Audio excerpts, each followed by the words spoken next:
I was dating his best friend. I remember I had just gotten finished playing basketball. I saw him one day. Can't really say I remember paying too much attention to her at the time. Was absolutely the most gorgeous man I had ever seen. Her sister's friend called me and said, hey, At 15.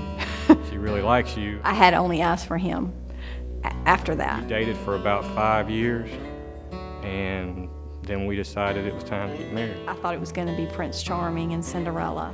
We had absolutely no relationship, either one of us, with God at that time. For a little while it was okay, and it's progressively we got further and further apart.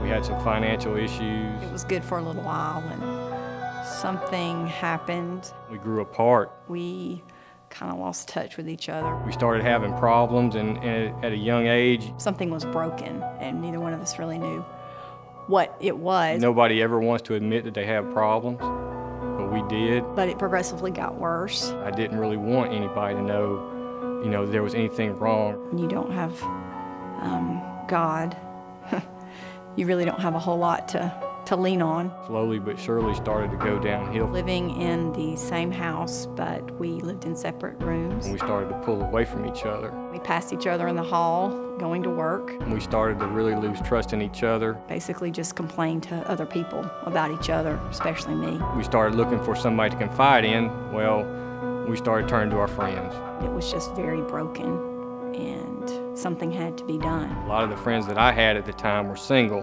That was just a recipe for disaster. 4 years into our marriage, I decided that I was very unhappy. They were going out, trying to find that special someone. I could not go on the way that it was. Okay, now you're looking for that special someone. I made the decision to separate. In my opinion, it really doomed the relationship. He was on a trip, I lost trust in her, I lost trust in us. got my things, and left the house. There was no God. And I never came back. Things were bad enough to where the marriage was over. That was probably one of the darkest periods in my life. So life began without David. I truly believe, I thought it was going to be great. with all my heart, that it was his doing, because he saw that we weren't living right, we weren't doing the right thing, and he wanted me to turn to him. So I did.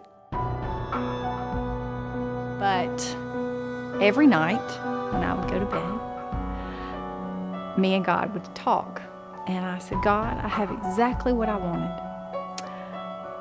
And his answer was, then why are you not happy? I turned to some other friends this time. One night, God answered, you need to call David. Every day for weeks, they always said, hey, come go to church with us. Why am I going back down this road? I've already traveled there. And God said, trust me. One day, I finally gave in, and I told him, I said, if I will go with you if you will just stop asking me. And I didn't want to, but I did. Because I just couldn't take it anymore. It was pretty bad. And I didn't get a warm reception. Yeah, I figured she told me she was going to get married. Told him that we would eat at this restaurant. For the first time in a year, I felt peace. I wanted to try again. God had got me to this point, and I wasn't going to go back. And he said, well, we're not getting back together unless we go to church. And I said, well, that's fine. And it was odd to me because that had never been his focus or my focus. 3 years later, we got remarried. For people that are going through the same problems, you have to turn to each other. But more importantly, you have to turn to God. Life has been a blessing. And you have to be willing to lose everything. The life that I had without God was horrible and broken. It's still difficult. There are still hard times. I love this man more than anything in this world. I have 2 beautiful children who are such a blessing. Now that we have God in our lives, we get through those times. And my relationship with God is the most important thing that I got from this brokenness, because he had to take everything away from me to show me that he was the most important thing that I needed. If your marriage is pretty good and you're getting along okay, but you don't have God, you need to stop and put your focus on Him. And I promise you, He will bless you beyond your imagination.